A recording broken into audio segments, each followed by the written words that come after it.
Today I'm going to talk about how to resolve conflict in marriage in 7 steps. Welcome to the Dr. Wyatt Show, where developing a long-lasting, happy relationship is the status symbol to achieve, and following my methods is one approach to help get you there. I'm your host, Dr. Wyatt Fisher, a licensed psychologist specializing in couples counseling.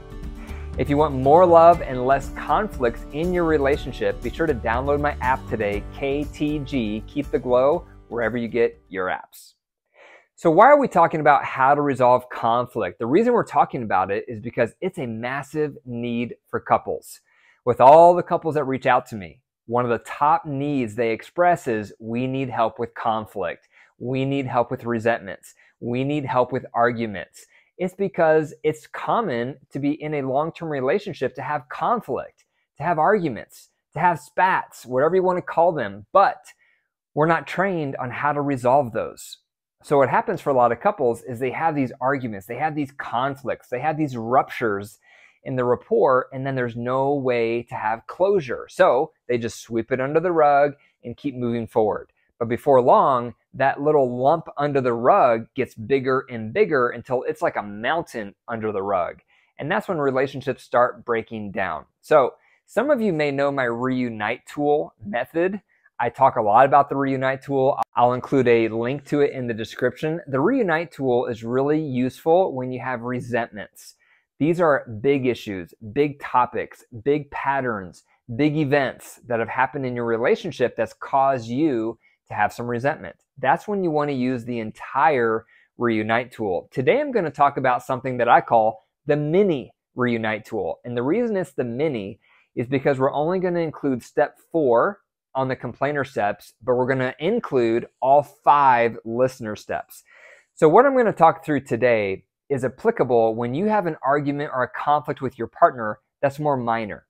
And it doesn't necessarily tap into patterns or resentments, but you've had a conflict, you've had an argument over something.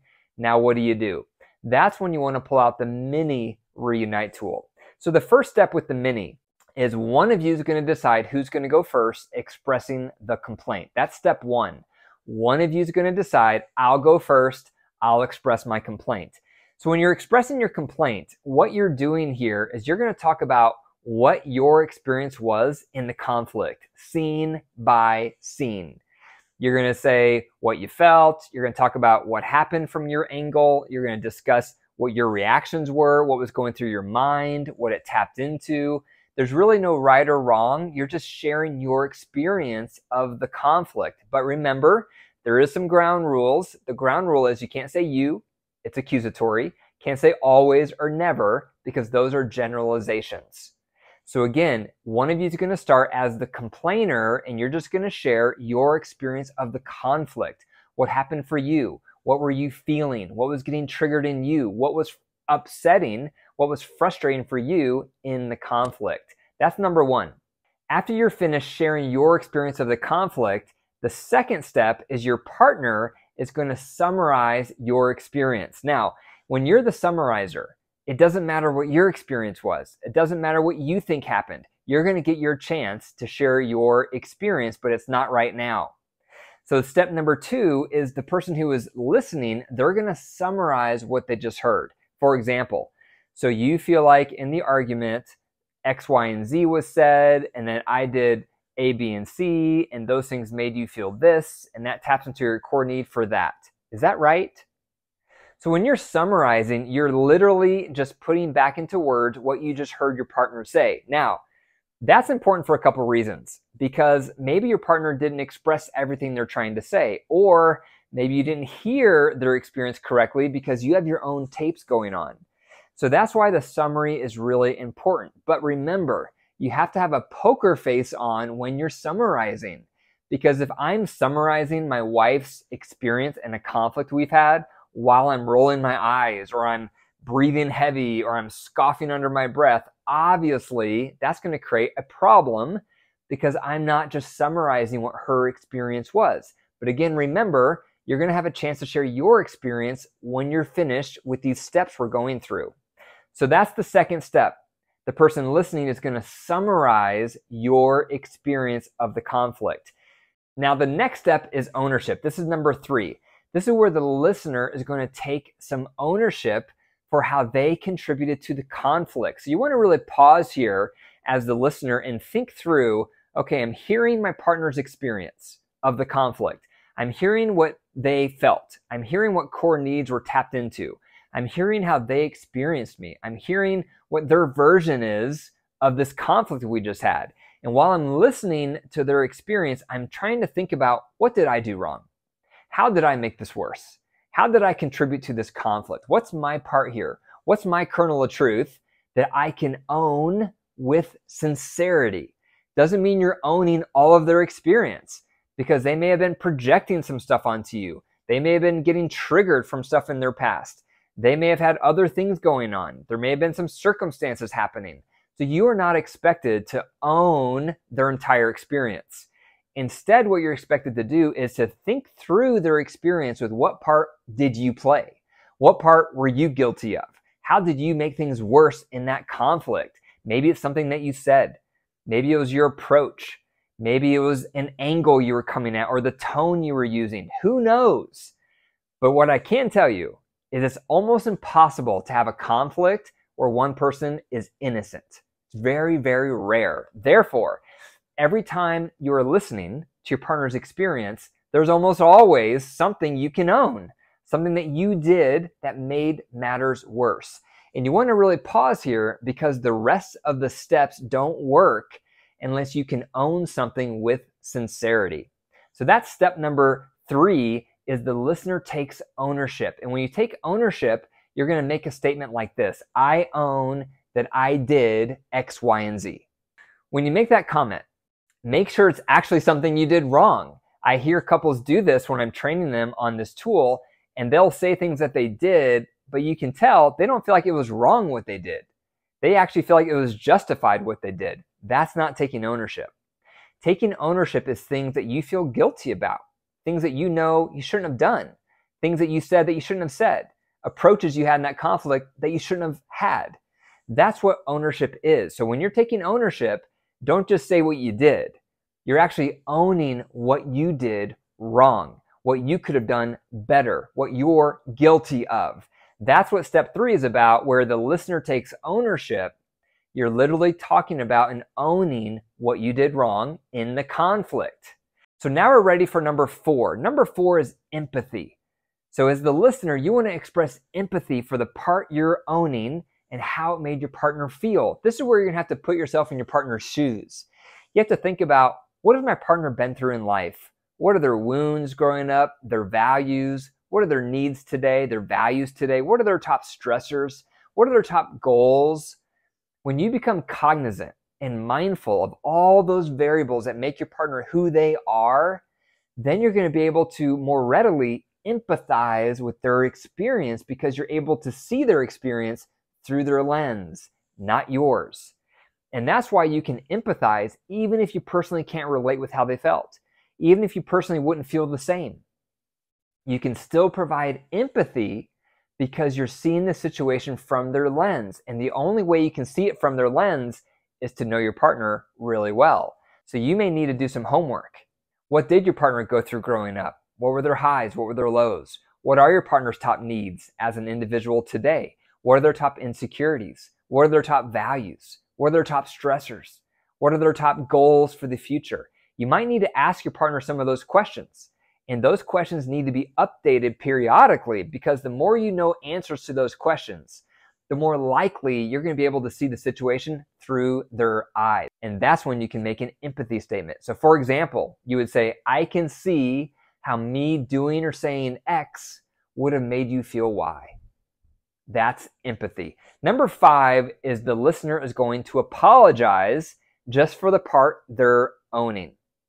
So I want you to know, I'm sorry that me doing X made you feel Y. Now, don't get tripped up here. And some people get tripped up on apologies and they say, well, it's not my fault they felt a certain thing. Don't go down that path. That's irrelevant. What matters is your partner's experience. You did or said things that you're owning that made them feel certain things. So you're just making an apology that by doing certain things, you made them feel a certain way. You're apologizing for how your behavior made them feel. Number 6 is the listener makes amends. So this is where you want to be thinking about, okay, what did I do here that I'm owning? In this conflict we had, I'm owning certain things that I did, my approach, my words, my behavior, the part and the pieces that I'm owning in this conflict we just had. What can I do different moving forward that's also going to work for me? Because you don't want to just bend over backwards for your partner when you're making amends and do whatever they want, because that may not be sustainable for you. So when you're making amends, you're thinking about, what can I do different? What are some adjustments I can make? What kind of work do I need to do on myself to make sure I don't do this part I'm owning again in the future? What is that for you? And don't gloss over this. I see a lot of people in this step and they'll say something like, I'll just try to be better, or I'll just try to improve, or I'll just give it a more concerted effort the next time. Don't say things like that, because that's not specific, that's not measurable, that's not even attainable. It's very vague, it's very nebulous. So when you're thinking of making amends, make sure it's something concrete. So for example, let's say you got angry and you said some harsh words and you need some help with your anger. And you're owning that sometimes you can get too harsh. You're owning in this conflict, you got too harsh.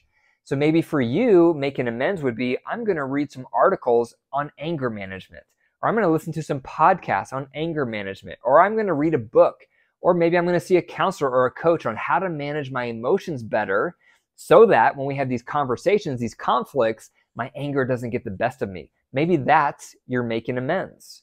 So you want it to be something very specific and concrete so that your partner feels more hope that you're actually going to work on it. Now, once you're done suggesting your amends, ask your partner, what do they think about these ideas and what else would they appreciate? Because your partner probably has other ideas, other solutions, other angles of what they think could also help. And so you want to make sure you ask them, what else would you appreciate, so they can speak into these action items for you. Now, once you have all these action items, you don't want to forget them. And it's very easy to forget them. So write them down somewhere. I call this a partner cheat sheet. After every conflict, every time you go through these mini reunite tools, you want to start making a list of your personal takeaways. What are you going to be working on moving forward? Make a list, make a bulleted list of those items for you. And then you want to make sure you review that list a couple times a week. And what that will do is it will keep the items you're committing to at the forefront of your brain. And you want that because then it will remind you of how you're supposed to be making some changes in your relationship. Because one of the worst things is we have a conflict with our partner and we tell them this feedback about what we would love to see different moving forward, and they don't change. They don't make any progress. Now we're starting to feel hopeless. So if you're the one getting this feedback and then you're owning something and you're apologizing, you're making amends, you don't want to forget what you're committing to working on moving forward. So write that down. Write down those bullets of the things you're going to be working on so you can make changes and they're going to be sustainable more over time. Now, once you're finished, now the partners are going to take turns. So the person who is just listening, now it's their turn to share their experience of the conflict. What was upsetting to them? What was hard for them in that conflict? What they were feeling? What core needs it was tapping into for them? And then the other person now has to go through those exact same listener steps. So this is a nice tool to use because it gives partners a chance to talk through both of their experiences while their partner is being the listener. It's very effective. It can transform your conflicts, and more importantly, it provides resolution at the end of these conflicts. It provides healing. It provides learning.